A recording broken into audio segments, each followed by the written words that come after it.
নমস্কার বন্ধুরা, প্রেরণা বাংলা মোটিভেশন চ্যানেলে সবাইকে আমন্ত্রণ। মাত্র একটি চাবি দিয়েই আপনি খুলে দিতে পারেন আপনার সফলতার দরজা। আবার সেই একটি চাবির অব্যবহারেই আপনার জীবন হবে ব্যর্থতায় ভরা। তাই সেই চাবিটিকে সযত্নে রাখতে হবে এবং করতে হবে যথাযোগ্য ব্যবহার। সেই চাবিটির নাম হলো কনসেন্ট্রেশন বা মনোযোগ। আর মনোযোগ তখনই আসে যখন আধ্যাত্মিক পথে সে নিজেকে চালনা করার শক্তি অর্জন করতে পারে। নচেত বিক্ষিপ্ত মনকে বশে আনা বড়ই দুঃসাধ্য কাজ।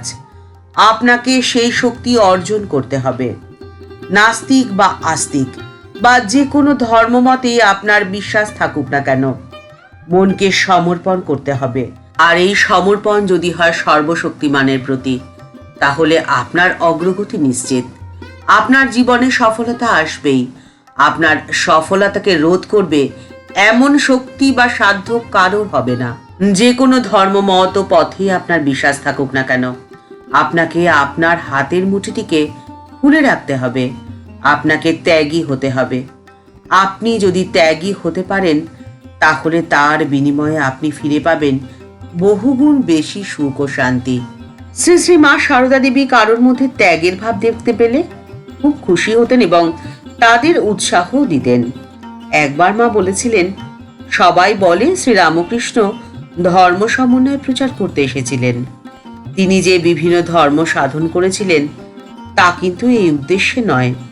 তার উদ্দেশ্য ছিল বিভিন্ন ধর্মে কিভাবে ঈশ্বরকে ডাকে তা জানা। তাই মায়ের মতে শ্রীরামকৃষ্ণের মুখ্য শিক্ষা ধর্ম সমন্বয় নয়, তিনি ত্যাগ কি বস্তু তা তার জীবন দিয়ে লোককে শেখাতে এসেছিলেন। এই যুগের আদর্শ হিসেবে তিনি জগৎকে যা দিয়ে গেলেন, তার মধ্যে এই ত্যাগের আদর্শই হচ্ছে শ্রেষ্ঠ আদর্শ। মা বলতেন, ঠাকুরের মতন ত্যাগের কথা এর আগে কেউ কখনো শোনেও নি।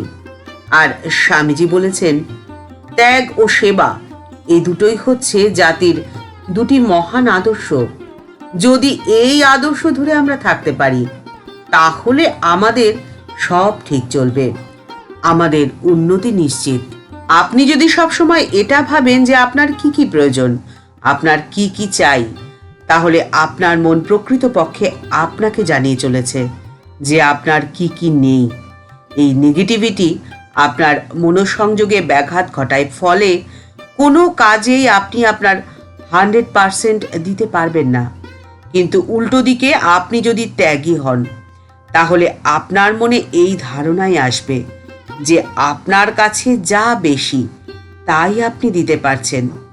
একটা পজিটিভ থট ঘিরে থাকবে আপনাকে সব সময়, এবং এর উপরি পাওনা হবে আপনি দাতা হয়ে যখন গ্রহীতার মধ্যে দেখতে পারবেন সন্তোষের দৃষ্টি।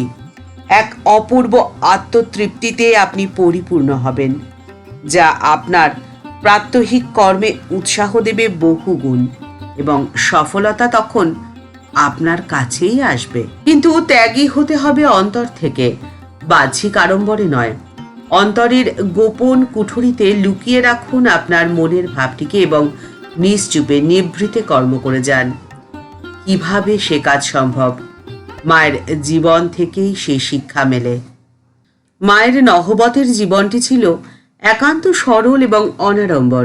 রাত 3টে কি 4টে অন্যকে ওঠার আগেই মা বিছানা ছেড়ে উঠে গঙ্গা স্নানে যেতেন এবং রাত্রের শেষ শান্ত প্রহরে তিনি ঈশ্বর ধ্যানে নিমগ্ন হতেন।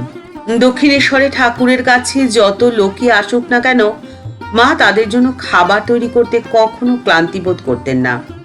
প্রায় তার নৈপুণ্যে রীতিমতো পরীক্ষার সম্মুখীন হতে হতো।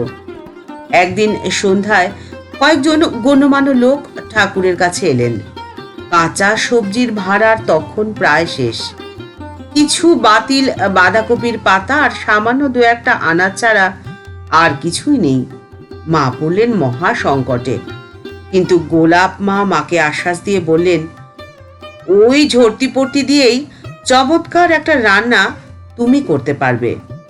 উত্তরে মা গোলাপ মাকে বললেন, ভালো, তা দেখি চেষ্টা করে। যদি ভালো হয় তাহলে তার জন্য প্রশংসা হবে, তোমারই, আর যদি তা না হয় তাহলে তার বদনামও কিন্তু তোমায় পেতে হবে। মা ওইসব দিয়েই দ্রুত রান্না করে মন্দিরে ঠাকুরের কাছে পাঠিয়ে দিলেন। ঠাকুর সবিষয় বললেন, এমন চমৎকার রান্নার সবজি পাওয়া গেল কি করে? মা কিন্তু সেই প্রশংসা বা সুখ্যাতির ভাগ কিছুই নেননি, সবটাই দিয়ে দিয়েছিলেন গোলাপ মাকে। ঠাকুর মা ও স্বামীজির জীবন ও আদর্শকে গ্রহণ করে জীবনের পথে এগিয়ে যাওয়ার পাঠ আজকে এই পর্যন্তই। দেখা হচ্ছে পরের পর্বে। সবাই ভালো থাকবেন, সুস্থ থাকবেন। আর ভিডিওটি যদি ভালো লেগে থাকে তাহলে তা শেয়ার করার অনুরোধ রইল। নমস্কার।